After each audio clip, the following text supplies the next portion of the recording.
It is 4 o'clock in the morning. I'm somewhere in the dark mountains of northern Spain. Home is over 1,000 miles away. A new part of the journey begins. Riding with the guys is over. I'm heading home now. The past 10 days I have crossed Spain and France with my friends. But this morning they're taking the ferry back to the UK and I'm alone again. It's more than 1,000 miles and I don't know if I can do it in one day. To even have a chance, I had to start at 4 a.m. Based on the navigational input, I should be home at 6 o'clock in the evening, but that's certainly not realistic. I will need to take breaks. I will need to stop for fuel, so Google Maps rather estimated something around 8 o'clock in the evening. We will see. 2 hours of mountain roads ahead. During the day, these roads are a joy to ride.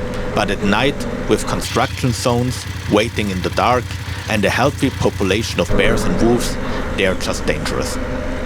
If I would make it in one day, that would be absolutely fantastic. Then I would be home this evening, but I'm not counting on that. It would be awesome, but I don't know if it will happen. This is a familiar road that I usually rode with the guys. Now I'm riding it alone. That's about all of the difference, but that's also a huge difference. I would say we have a long way ahead of us. Let's get on with it. I hope you can hear something. I'm riding on the motorway. I've made it out of the mountains, but now the real challenge begins. I still have more than 900 miles ahead of me, and I'm already 2.5 hours in. I knew that the beginning part would be a bit slower because I had to ride out of that valley. The main challenges right now are of mental nature. It's just a huge amount of distance and it feels a bit overwhelming, but in my experience, how you best tackle something like that is just taking it step by step. When you see people online doing distances like this, they're usually sitting on a Goldwing or on an R1600 RT from BMW. I'm on an off-road spec GS 850 trophy style, not exactly built for comfort. A whole world of potential issues and dangers lies ahead. Will the bike make it after 10 days of hard off-road riding? Will I be able to keep my focus all the way home? My next challenge is getting out of Spain. I have an idea which route to take, but beyond the French border lies the unknown. I'm riding towards Bilbao now. The next step for me is that in the village of Musquiz, I know that there on the motorway is a stop, a gas station. After that, my next waypoint will be the French border. Okay, so I made it to France. It is very weird. I just crossed the border into France and somehow I was suddenly very, very sad to leave Spain. Crossing into France felt like progress. The first border behind me, the road opening ahead. But the truth is, I didn't really know where that road was taking me. I hadn't planned this part of the journey yet. The fuel gauge was dropping, the map on my phone was a blur of names I didn't recognize, and for the first time that day I felt unsure if I was still on track. I needed to stop, get my head straight and figure out where to go next. In roughly a kilometer there should be a parking spot and I will briefly stop there, organize myself and then continue. That brief stop was necessary. It's very weird. On one hand I hate wasting time right now. On the other hand, it was a little bit of mental hygiene to stop, check the route again, but everything is fine. At this point, everything looked fine. The route ahead seemed clear, but I didn't know that the real challenge was still waiting for me. But first, let's make some distance. Bordeaux, that's roughly 200 kilometers, 350 kilometers in. We're now roughly 100 kilometers away from Bordeaux, 450 are down. Bordeaux, 95 kilometers. We now almost did 500 kilometers. Closing in on Bordeaux, it's 40 kilometers now. Only 1,000 kilometers left. What? We are past Bordeaux now, riding through the wineland. We're making progress. We'll be down to 900 kilometers left.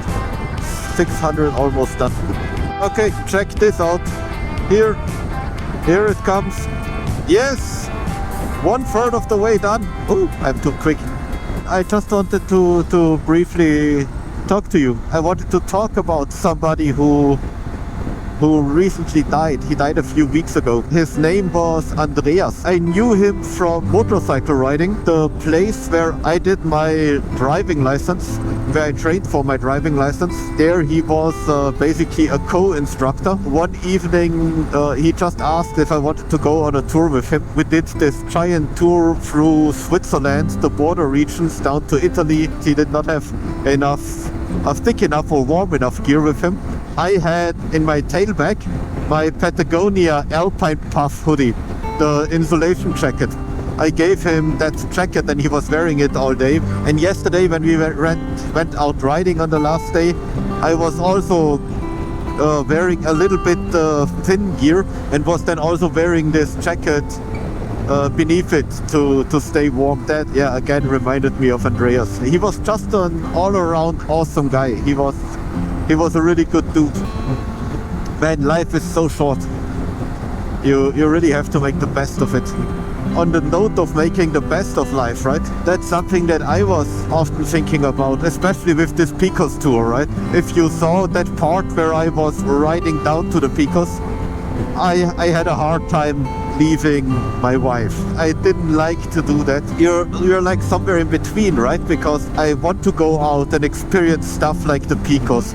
And it was really awesome with the guys. It was a great life experience. But on the other hand, I'm also losing time with my wife. And at some point at the end of our life, when one of us might already have passed on and the other is still here, you might maybe wish that you spent more time with your wife instead of running around all over the world on a motorcycle.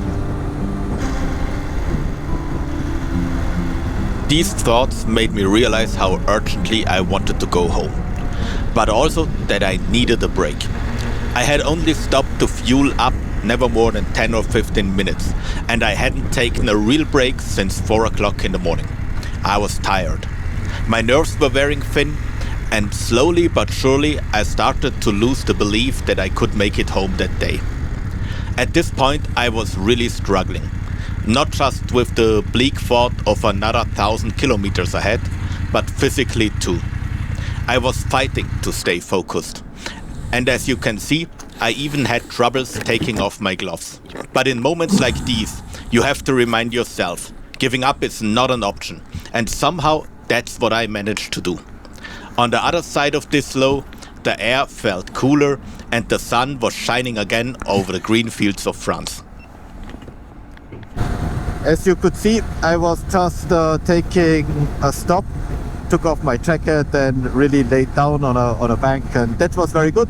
I feel much better now. I dressed a little bit down, took off the sweatshirt because it's getting quite a bit warmer. So we have to see how this all will work. We have to keep it reasonable, of course. I can't push into a territory where I would say this is getting dangerous, but for now we're still pushing on. And let's see how far we can go. We're halfway there now. 660 kilometers from home now. That means we did 850 kilometers now. We're now 220 kilometers from Lyon. We just passed the 1,000 kilometers, 497 to go. 86 kilometers to go. Do you see the road sign? Geneva! Woo! We're going home! On rides like these, you never know what you learn. Sometimes it's big things about yourself and about the people close to you. And sometimes it's smaller things about the machine that carries you through it all. Maybe I will make a separate video about that, right? But I'm riding the 850 GS. This bike, right? It does everything and nothing perfect. I can use it for road riding. I went off-road with it, like a Swiss Army knife, right? Yeah, of course it's not perfect in one thing, but if you have a bike and you're not sure if it is the perfect bike, it's certainly not, right? But the best recipe to really get peace with your bike is use it. That's such a huge thing. The more I ride this bike, the more I experience with it, the fonder I am of it. And that's really something. Yeah, it's. I just thought I could never buy. I could never sell her, right? Even if I buy another bike, I think I can't sell this bike. I have so many great experiences on it. It's awesome. In that sense, be happy with what you have, because the best bike is the one that you ride. By the way, I'm at Lyon now. We made our next goal. We are entering Switzerland. Believe it or not, it's 230 kilometers and we're home. What a day. What a day. We have 160 kilometers ahead of us. Almost there. 8 o'clock. In an hour, 1.5 hours, I will be at home. What a beautiful sunset.